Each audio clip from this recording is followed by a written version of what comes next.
Boa tarde. Hoje nós estivemos em reunião lá na prefeitura, a direção do CEP foi convocada para uma reunião para tratar sobre a questão do 13º e alguns outros assuntos. Antes de a gente começar o próprio relato sobre a reunião, eu vou pedir para o Daniel ler uma nota oficial que a gente preparou para dar notícia sobre o 13º e depois a gente vai fazer aqui um pequeno relato sobre os demais itens da reunião. Informe sobre o pagamento do 13º CEP Petrópolis.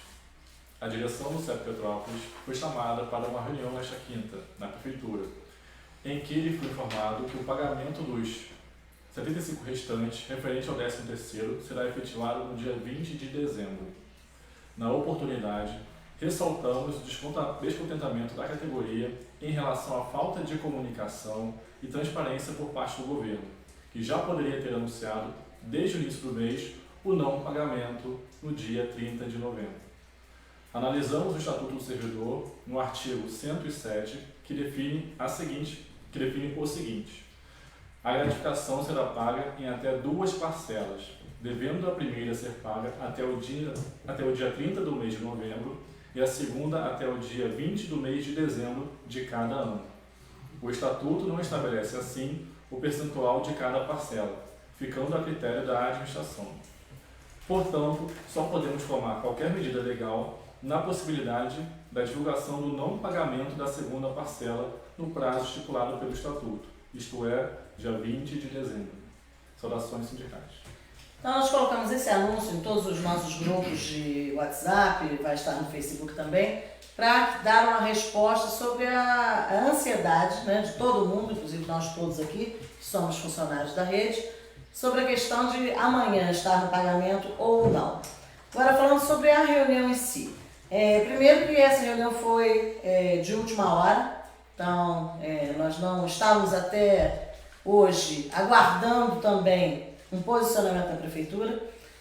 Ficamos lá esperando por horas até sermos recebidos. E essa questão, o que a gente ressalta na nota e o que a gente ressaltou lá na reunião, é a nossa cobrança em relação à questão da postura, né? O Estatuto é bem claro e diz aí, nós fizemos esse levantamento inclusive com o departamento jurídico aqui do CEP, é bem claro que pode ser feito em 2 parcelas e, diferentemente do que diz a CLT, o Estatuto não coloca ali um percentual, não fixa um percentual. E isso, inclusive, gente, para nós é um aviso, é um alerta.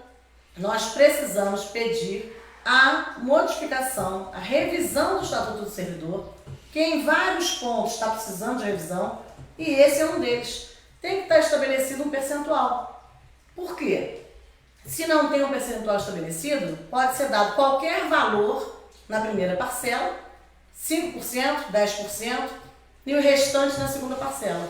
Então, é preciso que a gente não esteja tão à mercê dos governantes. É preciso que esteja estabelecido na lei que nós temos, que somos regidos, que é o Estatuto, qual é o percentual da primeira parcela e qual é o percentual da segunda parcela. Então, é um alerta para que a gente possa, para o próximo ano, estar solicitando uma revisão do Estatuto, a Câmara dos Vereadores também, para que a gente possa estar fazendo os ajustes necessários em vários pontos. Um desses pontos é esse, o artigo 106 do Estatuto, que precisa especificar. 107. Precisa especificar quanto é o percentual, para a gente não ficar sempre nessa situação, né? Ter que ficar fazendo adivinha, quase que lá mendigando saber. Nós precisamos de clareza nas informações. Então hoje, a principal reclamação que nós fizemos hoje lá é da falta de clareza, da falta de transparência nos informes. Se já sabe que não vai ter o dinheiro para pagar no dia 30, então não tem que avisar no dia 28, 29. Dá para avisar muito antes, né? Por quê? Porque é óbvio que isso gera expectativas, gera frustração, né? Com o salário que nós recebemos, que é pouco, que é minguado, óbvio que qualquer possibilidade de receber qualquer acréscimo do dinheiro que já é nosso, isso traz uma certa euforia na categoria, né?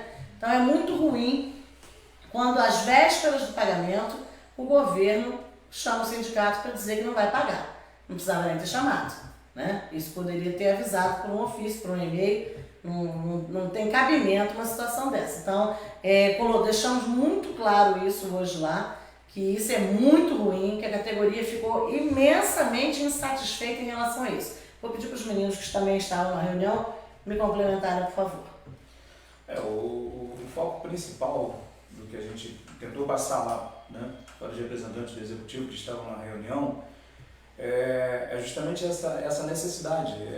25% é um valor que, para a maioria da categoria, é um valor pequeno, mas que faz uma diferença enorme no planejamento familiar, em tempos de crise, em tempos que a gente vê que o poder de compra do trabalhador, principalmente a gente está falando aqui de forma mais específica do servidor da educação, vem minguando cada vez mais. Então ele já faz um planejamento, ele já sabe que o governo não pense que é um dinheiro que vai ser desviado para lazer, para cultura, é para pagar a conta.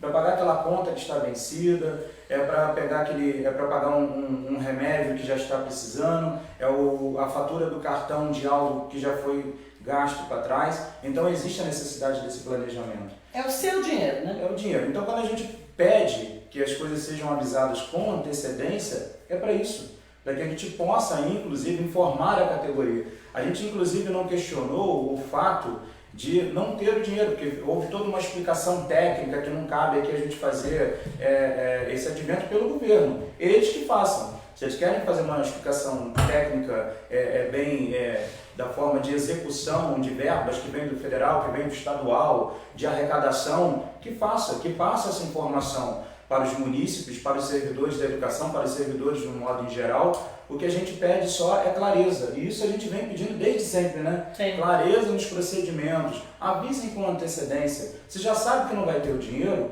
deixe com que a categoria saiba disso e se planeje, porque é justamente isso, 150, 200, 250 reais a menos na carteira do trabalhador neste momento faz diferença. É isso. O sindicato aqui não afirma, né, que o governo está fora da legislação, né? Como diz o artigo, há a possibilidade de fazer sim em 2 parcelas e não há um percentual definido para isso. O que há aqui em Petrópolis é uma convenção, e toda a convenção só pode ser desfeita em caso de aviso prévio. Então, realmente, o governo deveria ter feito um aviso prévio para que as famílias pudessem se organizar com relação aos seus orçamentos e que isso não acarretasse o mal que agora acarretou, que é justamente a confusão por conta da falta dessa pequena parcela, mas que para todo mundo faz uma grande diferença.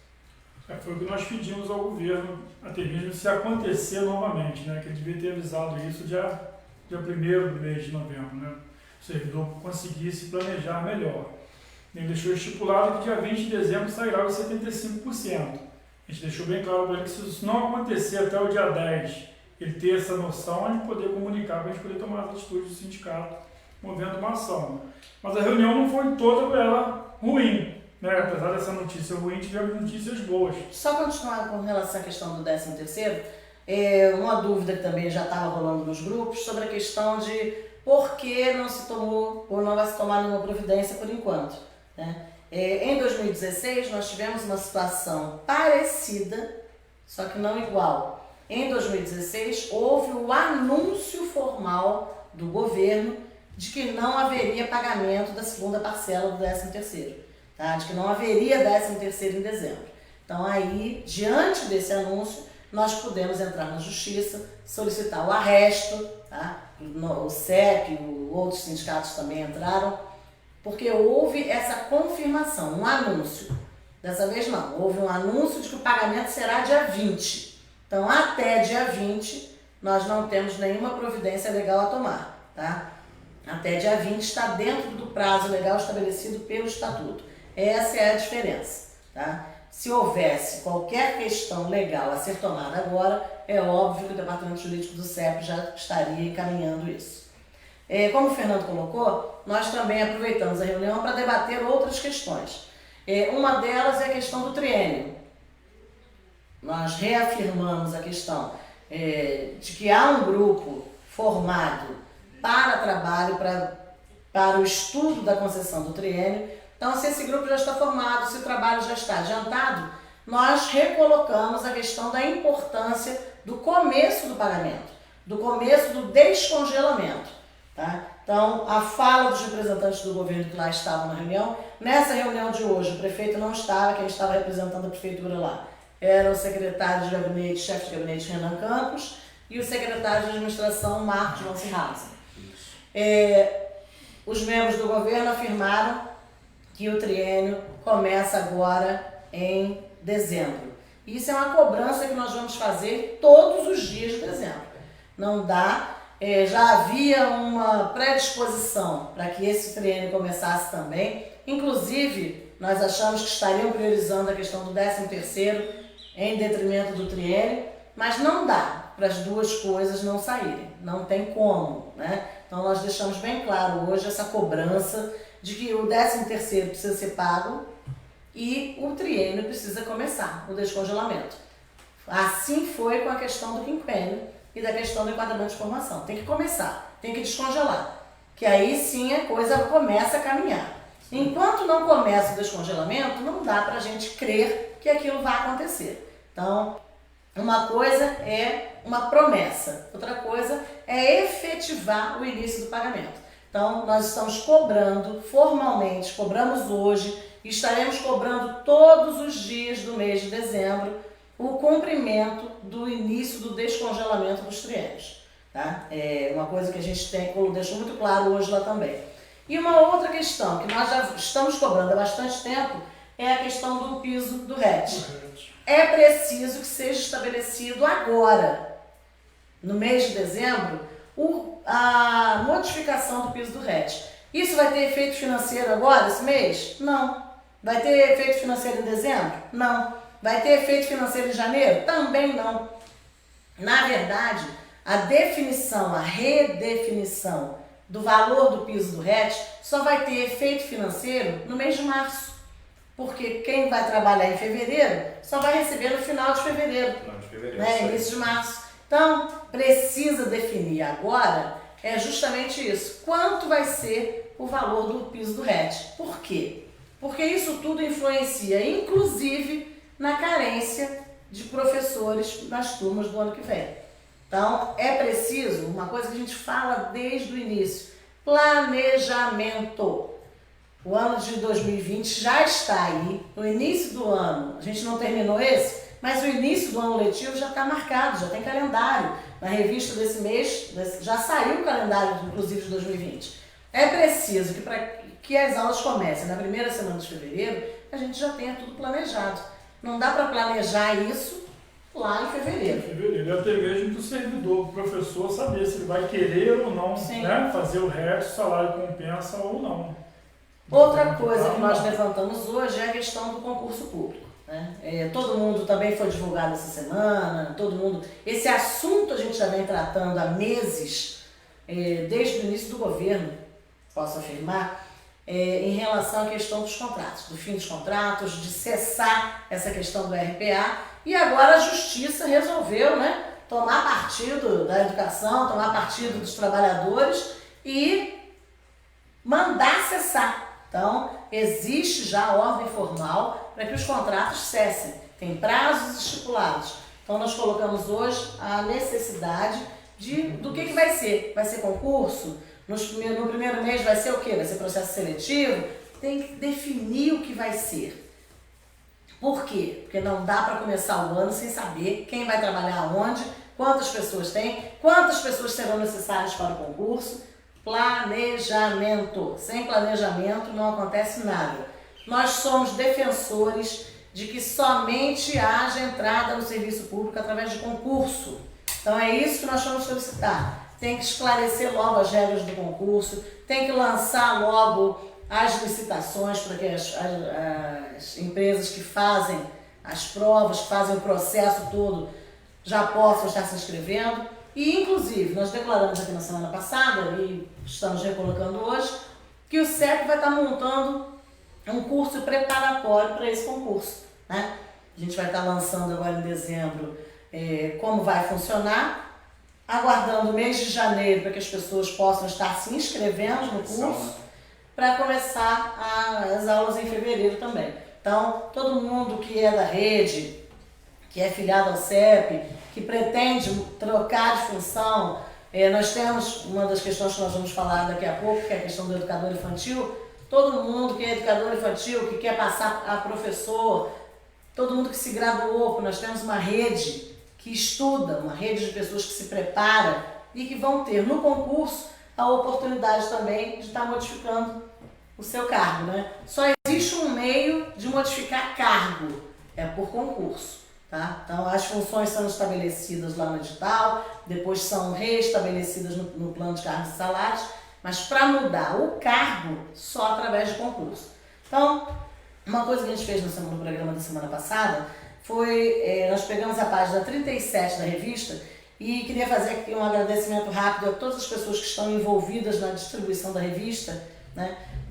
Professor Gomes, Gabriel, Rosilene, Luciano, Júlia, Fernando, Daniel, todo mundo que pegou a revista para estar distribuindo, Vivian, Aline, todo mundo que está colaborando para que essas revistas possam estar chegando nos centros de educação infantil e nas escolas. Também está à disposição, tanto no nosso blog quanto no nosso site. Tá? Então tem a revista digital também que pode ser consultada. Na página 37, na semana passada, nós falamos muito rapidamente, porque o tempo do programa estava acabando, inclusive, né? Então a gente vai estar ressaltando aqui o que consta na nossa pauta de negociação, de reivindicações. Por quê? Porque hoje, por exemplo, nós estamos ressentidos e focados na questão do 13º. Só que o 13º é uma coisa que já é nossa e que vai ser pago esse mês. Tá, mas nós temos algumas outras coisas que nós precisamos nos preparar e focar para conseguir. Coisas que a gente ainda não tem e coisas que precisam ser modificadas, tá? Então, uma delas, e a primeira do quadrinho aqui, é em relação à revisão do prazo da licença para acompanhar a pessoa da família. E até a gente estava conversando com o Fernando estava na dúvida agora há pouco sobre essa questão. O que é isso? Hoje, o nosso estatuto prevê um prazo de licença máximo de 60 dias. Por ano, né?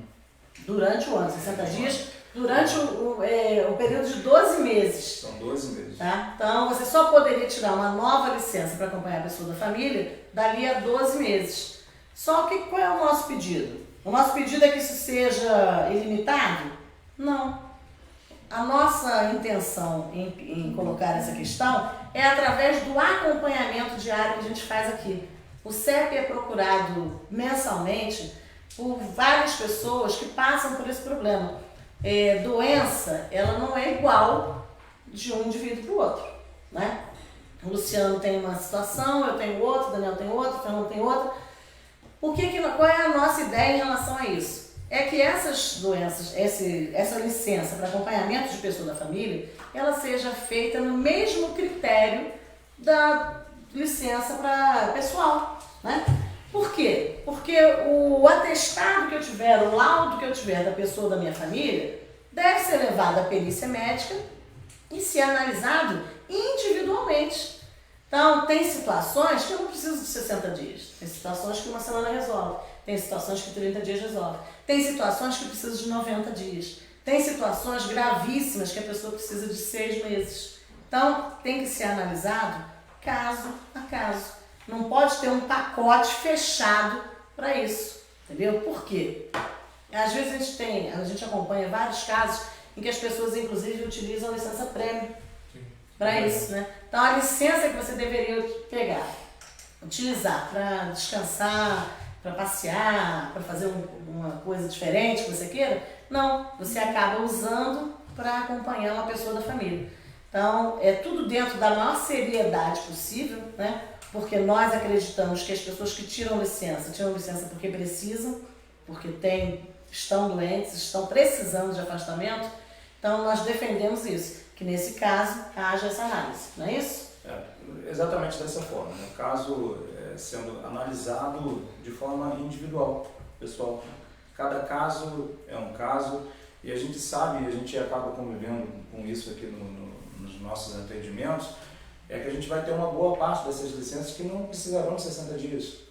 Apenas 30 às vezes 20, realmente, como você mencionou, mas a gente tem realmente que ver os casos mais específicos e que não são muitos, mas são de pessoas que precisam de mais de 60 dias, né? Que é para fazer justamente o acompanhamento aos seus entes familiares, que inclusive não são os que são de forma direta, né? Sim. Pai, mãe, filho. Tudo tem que ter regra. Nós não estamos defendendo que seja uma bagunça. A gente está defendendo que tenham regras justas. Exatamente, que seja apenas justo. O segundo quadrinho, ele fala sobre a questão dos educadores de educação infantil. E a gente estava conversando com o Luciano no início, antes do programa sobre isso também, nas visitas que ele fez de entrega de revista, né, Luciano? Isso, não sei. Estava relatando que existe essa indagação na categoria e existe um pedido, uma solicitação das educadoras de educação infantil do reconhecimento do trabalho que é feito nos SEIs. Um dos pontos que a gente estava conversando justamente hoje com o chefe de gabinete é sobre essa questão da educação infantil. É necessário que haja professor de educação infantil em todas as turmas. Agora, enquanto não tem, como é que a vida é realmente nos SEIs? Quem é que faz essa parte pedagógica? São os educadores de educação infantil que possuem, em sua grande maioria, a gente acredita que em cerca de 90%, tenham formação. Então é preciso que quem exerce isso tenha alguma gratificação em relação ao exercício dessa parte pedagógica.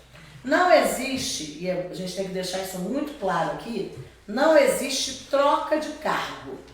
O cargo é educador? É educador. O cargo é professor? É professor. Não existe como mudar de cargo sem ser por concurso público. Isso é vetado pela Constituição, tá? Não tem como. Só se muda de cargo através de concurso público. Agora, existem as funções de cada cargo. Então, é óbvio que se não é função do educador, essa parte pedagógica. Agora, ele tem a formação e por necessidade do serviço público, ele está exercendo alguma coisa, então é preciso que haja a compensação financeira em relação a isso. Então, a gente tem algumas questões a colocar. A primeira sugestão é que seja criada uma gratificação tipo, e aí o nome tem que ser pensado, tem que ser definido, tem que ser estudado legalmente, inclusive, mas é como se fosse tipo uma regência de classe para as pessoas que têm habilitação e estão exercendo essa parte pedagógica nos centros de educação infantil. E uma outra que a gente estava colocando é a criação do cargo específico de professor de educação infantil. Para o quê? Lá na nossa tabela, mostra a tabela aí, Luciano. Na nossa tabela de professor, ela começa com a formação de nível médio, tá? Então, o que a gente nunca vai defender a criação de um cargo técnico. Técnico de educação infantil, não, porque quem tem curso normal, quem tem normal superior, ele é professor. Ele tem uma formação para docente. Então, ele não vai ser um técnico, ele é professor. Agora, quem só tem formação de curso normal ou de normal superior, então a gente defende a colocação do professor de educação infantil para trabalhar especificamente nas turmas de educação infantil e já existe na tabela essa posição, que é a referência A da tabela de professor, que é a formação de nível médio. Tá? E aí algumas pessoas vão falar, mas a gente tem que defender que haja sempre uma formação superior. Sim, nós defendemos, só que é preciso dar tratamento para a realidade. Tá? Então a gente precisa resolver essas questões, precisa ter professor habilitado para todas as séries, a gente reconhece a necessidade de que tenha professor desde o berçário. Tá? Então a gente precisa arranjar maneiras de que isso se torne realidade. Inclusive o CEP levou essa discussão para o COMED, né? E isso vai estar sendo debatido também durante o mês de dezembro, durante o mês de janeiro. Janeiro não, que eu acho que não tem nem reunião do Conselho de janeiro, mas nesses meses iniciais de 2020, porque a gente precisa resolver um problema real da nossa rede. Então, existe toda uma preocupação em relação aos educadores de educação infantil. A outra questão que tem logo ali... Só fazer uma colocação rapidinho, Rose. mudar de assunto, a gente continuar aqui no nosso assunto a respeito da nossa pauta de lutas. Esse assunto que a gente debateu aqui agora foi o assunto que a gente consegue vislumbrar e ter, inclusive, o retorno e a ideia dessas discussões lá no chão da escola, visitando as unidades escolares. Então, a gente faz esse trabalho, né, Daniel, de forma contínua. Fernando também, nos distritos, costuma fazer muito. A gente faz esse trabalho de forma contínua.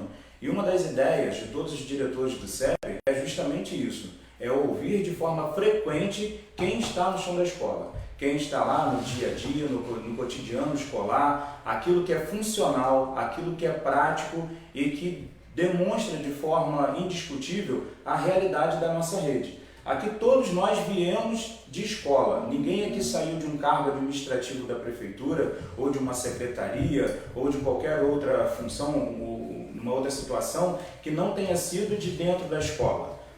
Passamos de um processo eleitoral há 1 ano e pouco atrás, quase 2 anos atrás, e saímos da escola diretamente para a direção do CEP.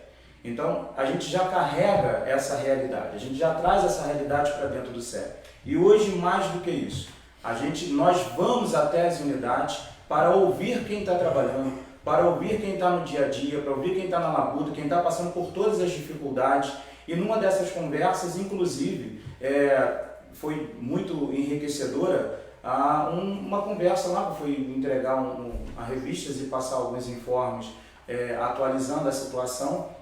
E numa dessas conversas tive lá a oportunidade de bater um papo com a Michele, que é diretora lá do Ser Romano Canavese, justamente com a Márcia também, e numa dessas conversas acabamos chegando aí nessa discussão, nesse debate, que é sobre a função da educadora infantil. Sim.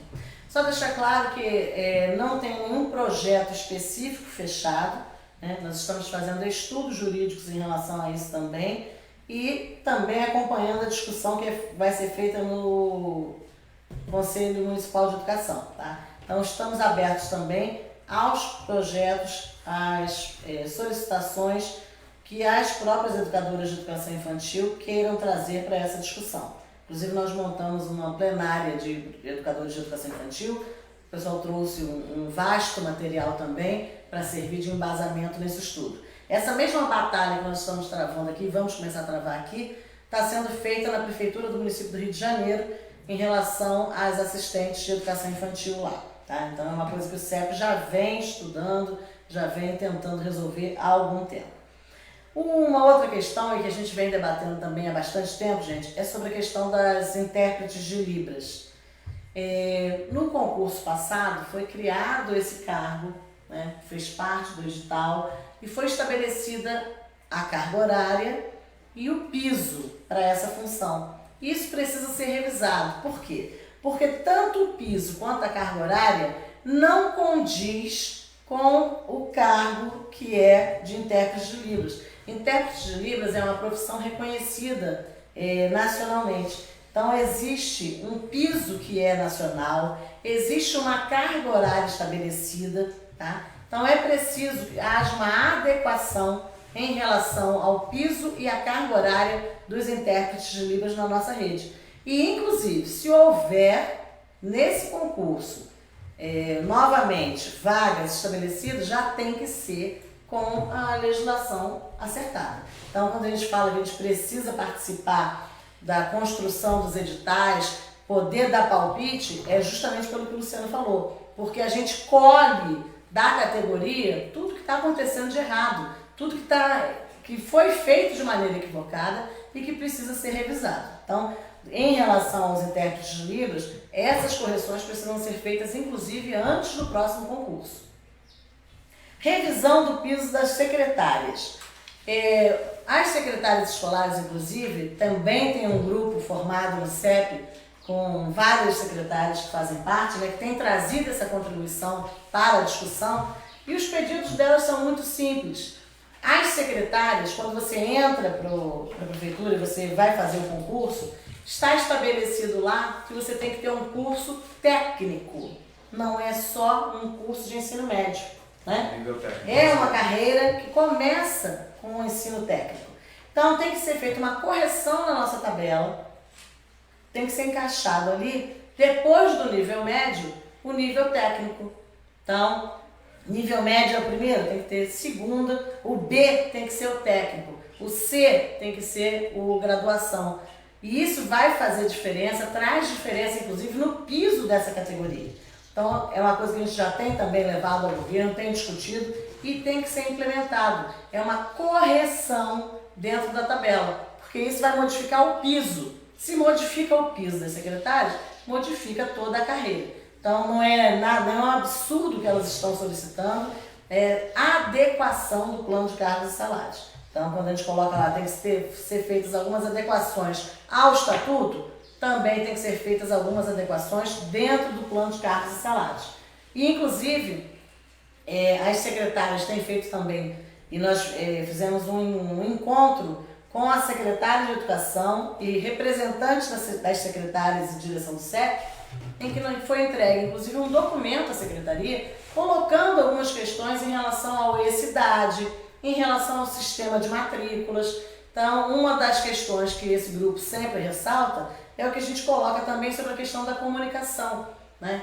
Então, essas pessoas são as responsáveis nas escolas sobre a matrícula, sobre toda a questão de documentação dos alunos. Então, qualquer coisa que seja mexida em relação a isso, o primeiro a ser consultado, o primeiro a ser ouvido, tem que ser o secretário escolar. Quem faz, né? Quem realiza. Então, é uma solicitação que a gente deixa aqui novamente à Secretaria de Educação que esteja priorizando essa questão das informações, né? É preciso melhorar muito a questão da comunicação, tanto do governo como um todo, como em relação à Secretaria de Educação.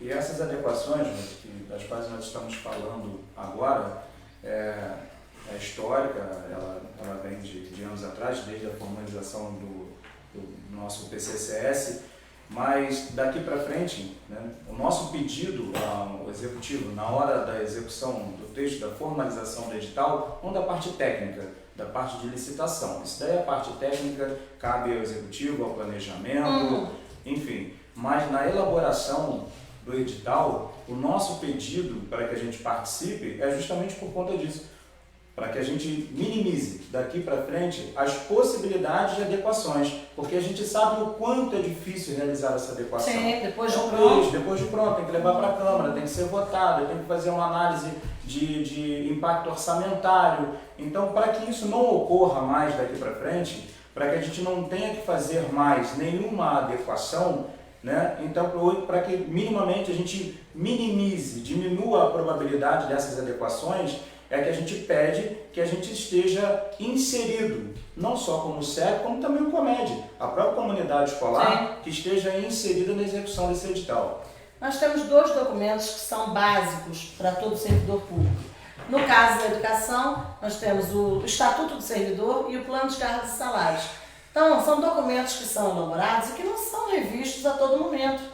Não é toda hora que vai ter uma revisão do plano.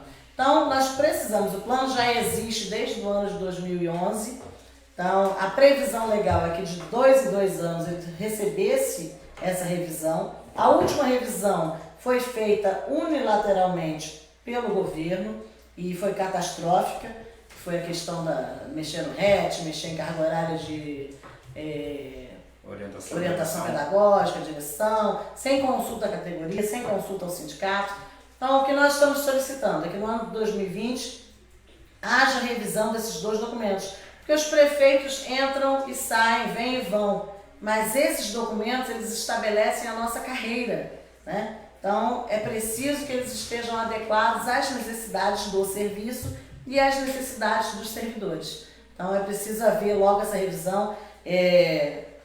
Esperamos que em 2020, no início de 2020, a Câmara também esteja preparada para estar fazendo esse serviço, né? Porque é uma obrigação, está previsto lá no plano que de 2 em 2 anos tem que ter essa movimentação. Uma outra questão que a gente levantou e que está aqui na revista é a licença capacitação. Qual o problema disso? Já está previsto no plano de cargos e salários que as pessoas têm direito à formação em serviço, em alguns casos de redução de carga horária, mas não foi estabelecido em lugar nenhum uma regulamentação para o uso dessa licença. Então hoje, o que nós temos? Isso aqui há alguns anos atrás, ele não era problema. Por quê? Poucas pessoas tinham acesso a cursos de mestrado, a cursos de doutorado. Hoje não, gente, isso está se tornando comum, né? O número de mestrandos aumentou muito, o número de doutorandos aumentou muito. Então, de educação, né, de qualidade, é preciso investir na formação dos profissionais. Então, é óbvio que a pessoa não pode passar numa prova de mestrado e não ter condição de frequentar, né? Então, tem que ter uma previsão para isso. Agora, como é que funciona isso? Tem que estar estabelecido em regras, né? Tudo tem que ter uma regra a ser seguida. Então, é preciso que agora, no início do ano, no máximo no início do ano, a Secretaria de Educação procure o sindicato vai procurar a Secretaria de Educação, vai levar esse assunto ao COMED, já levou, inclusive, há 2 meses atrás, esse assunto para a pauta da Comissão de Educação Básica. Por quê? É preciso que seja estabelecido o quanto antes isso. Nós temos hoje pessoas que já estão perdendo bolsas de mestrado, perdendo oportunidades de matrícula em doutorado, porque não tem definido como é que funciona a licença. E não pode ser favor. Nada no serviço público pode ser favor. Tudo tem que estar estabelecido dentro do direito e regras claras de concessão. Não pode ser, eu gosto do Daniel, então o Daniel vai. Não gosto do Luciano, então o Luciano não vai. Não é assim que funciona, não pode ser assim, né? No serviço público, tudo tem que ser impessoal, tem que ter critério, né? Exatamente, tem que ter critério. Em relação à declaração... Desculpa, Luciano, fala. Não, em relação ao que você falou, para que as pessoas entendam, né? Nós estamos falando aqui em relação ao servidor, mas para que os pais também, né, entendam. E quando a gente fala de mestrado, a gente fala de doutorado, isso aí não é só o professor, isso é qualquer profissional, qualquer servidor da educação que busque melhorar a sua formação, ele também irá estar prestando um serviço de melhor qualidade para o seu filho. Então, se você tem um inspetor de disciplina que busca uma formação, é claro, aí a gente está falando aqui, obviamente, ele pode buscar, qualquer pessoa pode buscar qualquer formação de mestrado, de doutorado, de graduação, naquilo que quiser e bem entender. Mas aqui a gente está falando de forma mais específica, com formações que tenham relação com a educação. Sim. Então, até porque se não for com a educação, ele não vai conseguir ascender na sua carreira dentro da prefeitura. Mas se a gente está falando, por exemplo, de um inspetor de disciplina que busca uma melhor formação e que tenha uma qualificação pedagógica, ele vai olhar para o seu filho de uma maneira diferente. Sim. Ele vai ter com o seu filho um tratamento diferente porque ele vai obter conhecimento técnico. Esse conhecimento técnico científico ele vai botar à prova dentro da escola, onde ele vai prestar melhor o seu serviço público.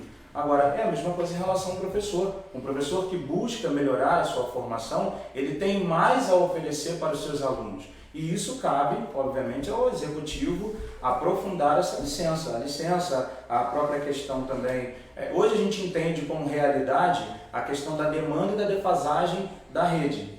Então, por conta disso, pode haver que haja essas dificuldades até para redução de carga horária, até para o próprio processo de licença. Daí uma coisa se liga a outra, né? O que a gente vem batendo sempre, concurso público. O que vai resolver os problemas da rede é o concurso público.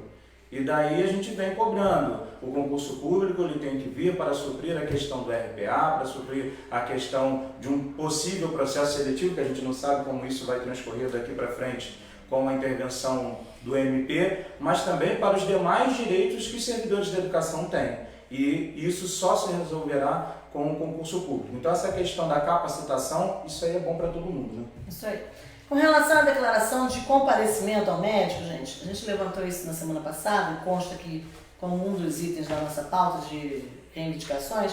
O que é isso? A maioria dos trabalhadores hoje não tem plano de saúde, né? Os que têm plano de saúde, então, por exemplo, se eu trabalho numa firma e eu tenho um plano de saúde e eu tenho possibilidade de atendimento em horários alternativos, fica mais fácil para mim poder comparecer ao médico, poder tratar da minha saúde. Nós, no serviço público, não temos isso. É preciso que as pessoas entendam isso.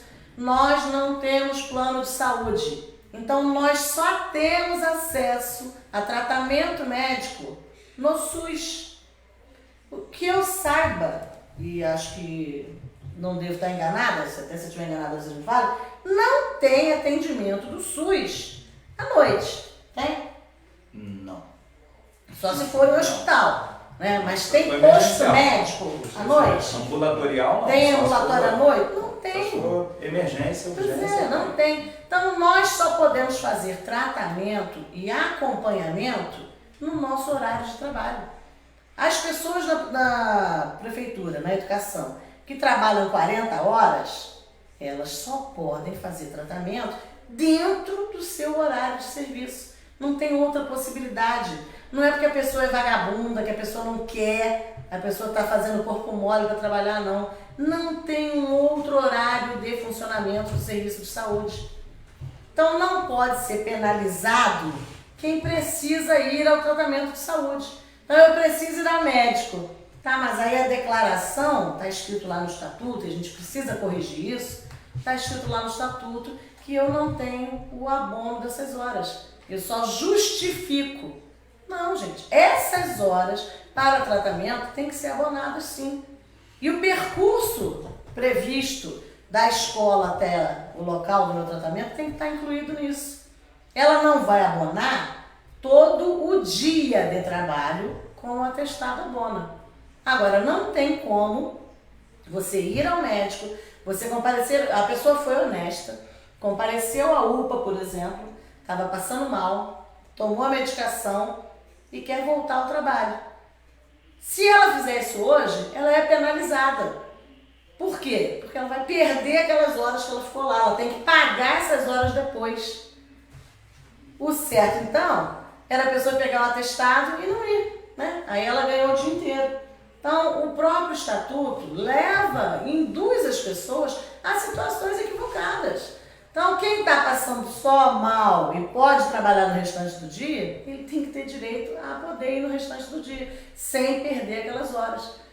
Então, é preciso que na revisão do estatuto isso também seja debatido, e também, gente, não é para virar bagunça, não. A gente nunca defende uma situação que é para virar bagunça. Não, é simplesmente para tornar justa uma situação real. Se houvesse, tem plano de saúde? Pode marcar médico qualquer hora? Então não tem necessidade disso. Mas não é a realidade do servidor. Nós não temos plano de saúde, nós só podemos ter atendimento no horário comercial. Ponto. Né? Então precisa ser discutida, precisa ser realinhado o estatuto diante da nossa realidade. Com relação à revisão do valor do RET, como a gente colocou hoje aqui, a gente já estava discutindo isso com o governo há algum tempo, quer que isso seja anunciado agora em dezembro. Por quê? Para quem não é da educação e não entende nada disso, o que é o RET? O RET é a dobra. Eu trabalho como professora de manhã, a prefeitura precisa que eu trabalhe à tarde. Eu não tenho uma segunda matrícula, então eu posso oferecer uma dobra de horário. Essa dobra de horário hoje recebe o nome de RET, que é o regime de extensão de horas trabalhadas, por isso que é RET. Tá? O que acontece hoje? Em qualquer lugar normal, você trabalha e se você fizer hora extra, você ganha um percentual além, né, da hora que você recebe normalmente. Na prefeitura não. Na prefeitura e na rede estadual também. Na prefeitura e na rede estadual é o contrário. Você ganha menos para fazer a hora extra. É isso, gente. Parece maluquice, parece absurdo, mas não é. Então, você dá aula de manhã, você recebe, vamos chutar aqui um valor, você recebe R$20 a hora aula. Se você for fazer a dobra à tarde, você vai receber R$14 a hora aula. Por quê? A aula que você dá de manhã é melhor do que a aula que você dá à tarde? Então isso é ridículo, isso é um absurdo, precisa ser consertado. E qual é a nossa proposta? A nossa proposta é que seja pago um valor que extrapole, que mate o governo, que impeça o pagamento? Não. Existe um piso. Luciano, cadê a tabela? A tabela está aqui no final. Tem um piso estabelecido. Qual é o piso do magistério de graduação? Hoje o professor de graduação na cidade, ele tem como piso R$ 2.059,55. Para quem tem curso superior. Superior, graduação. Então, nossa solicitação é que o piso do RET seja Né? o piso do professor com graduação que inicia na prefeitura. Para fazer concurso para a prefeitura, eu tenho que ter essa formação e recebo esse piso. Então, é óbvio que para fazer a dobra, no mínimo, eu tenho que receber esse piso. Tá? Então, essa a nossa questão, é muito simples, não precisa muita discussão, é simplesmente pagar o piso da própria categoria. Tá? E aí, Rose, o que acontece? Isso aí é uma discussão que a gente vem mantendo já há muito tempo. Essa lambança que foi feita pelo então secretário de Educação e que foi corroborado pela Câmara de Vereadores, que se foi a verdadeira lambança, isso aí tiveram consequências diretas na própria rede. Porque um professor, depois dessa mudança, e que ele trabalha lá pela sua matrícula na parte da manhã, por exemplo, e depois ele tem a sua extensão na parte da tarde, e que seja muito mais viável a parte da tarde ele migrar para uma escola particular do que ele pegar a dobra no município. Então o que isso deixou? Uma lacuna enorme na rede. Essa defasagem de hoje, essa demanda de hoje da rede, ela está muito atrelada a esse valor ridículo de RET que a prefeitura determinou pagar aos seus professores. Não tem lógica alguma. Então, um professor de matemática, vou falar da minha área de ciências, um professor de ciências ele vai lá e dá aula para o 9º ano na parte da manhã. Ele tem uma turma de 9º ano na parte da tarde. A mesma aula, o mesmo conteúdo, as mesmas responsabilidades e eu recebo infinitamente menos por essa aula. Então, se surgir para mim uma oportunidade de eu dar aula numa escola particular, eu não fico no município, Sim. eu vou para particular. E eu crio essa demanda no município. Aí o município resolve isso como RPA, que é uma precarização do serviço também, porque paga um valor de hora-aula ridícula para um profissional que estará dentro de uma sala e depois quer vir com um discurso de educação, qualidade na educação. Não dá para falar em qualidade na educação no município enquanto minimamente não se rever essa situação do RET. Essa lambança que foi feita em 2017. Lembrando, gente, que o RET ele tem caráter provisório e isso está colocado lá no próprio plano de cargos e salários. Porque, como vou voltar a repetir isso, a gente defende que haja concurso público e que todo mundo que faz RET possa ter acesso a uma segunda matrícula que é permitida legalmente. Tá? Agora, sempre vai haver a necessidade de algum tipo de critério temporário. Por quê? Porque as pessoas tiram licença médica, as pessoas tiram licença maternidade, licença prêmio. Então, sempre vai haver a figura do RET, dessa hora extra temporária. Tá? Agora, não dá para isso se tornar também uma questão definitiva. E aí fica um RET eterno. Não, o certo é que de tempo em tempo haja concurso para que as pessoas que estão fazendo RET possam adquirir sim a sua segunda matrícula. Tá? A outra questão que vem logo a seguir aqui é a das 30 horas. Então, lembrar sempre, tem 2 quadradinhos aqui, 30 horas e 1/3. Eles estão intimamente ligados à questão da realização do concurso público. Nós precisamos repor os profissionais. Os nossos estudos de 30 horas e de 1/3, eles já vêm caminhando há alguns anos. É o mesmo pedido que a gente já vem fazendo há cerca de 6 a 7 anos. Queremos a implementação, a redução das 30 horas. Queremos a implementação de 1/3 de planejamento, que está intimamente ligado à qualidade na educação. Agora, para isso, precisa que tenha concurso. Para repor todo o pessoal que já saiu, que se aposentou, que exonerou, fez outro concurso, é preciso reabastecer, acabar com os RPAs, colocar gente concursada, para que a gente possa aí sim e urgentemente estar implementando a questão das 30 horas, que tem a ver com qualidade de saúde, tem a ver com redução do número de licenças médicas, e em relação a 1/3, que tem a ver com qualidade das aulas, qualidade da educação, né, melhoria na educação. Então, para que a gente possa, como o Luciano colocou agora há pouco, estar falando em qualidade, a gente precisa estar com essas duas coisas em mente. É preciso reduzir a carga horária exaustiva dos profissionais não docentes e é preciso permitir que os docentes exerçam o seu tempo de planejamento, para que a gente possa realmente falar em qualidade. Isso não está esquecido, não está adormecido, tá? Agora, para que seja realizado, o primeiro pedido hoje é a realização no primeiro semestre, no primeiro trimestre de concurso público, para que a gente possa estar revendo esses dois assuntos. É isso? Nós temos uma demanda atual e por essas andanças aí nas unidades escolares do município, nós temos uma demanda represada, porque o que tem de gente que entrou com um pedido de aposentadoria e para o ano que vem vai estar todo mundo aposentado e fora da rede é uma enormidade. Então isso é algo de emergência absoluta. O governo deve se debruçar sobre esse assunto agora no mês de dezembro, trilhar, traçar um planejamento, pensar nessa questão da revisão do RET e pensar, sobretudo, no que vai fazer com a quantidade de profissionais de educação que irão se aposentar no ano que vem. Então é mais um problema que tem para se resolver e irá ser resolvido com a questão do concurso público. Uma outra questão que está aqui, isso tem mais 2 quadrinhos só, que um é pagamentos de triênio e quinquênio retroativos atrasados, porque foi feito o descongelamento, está saindo mensalmente, e a gente tem acompanhado isso todo mês, inclusive nas nossas revistas. Tem a publicação na íntegra de todos os enquadramentos, né, desde o início do ano. Mas é preciso estar discutindo a questão dos retroativos. Nós temos essa discussão já colocada na Justiça, nós temos um processo em relação aos triênios, nós temos um processo em relação aos enquadramentos de tempo de serviço e formação, tá? Então, isso está caminhando, isso não está parado. E temos também processo, e não está escrito aqui, mas é uma pergunta frequente também, sobre a questão dos 6,2, tá?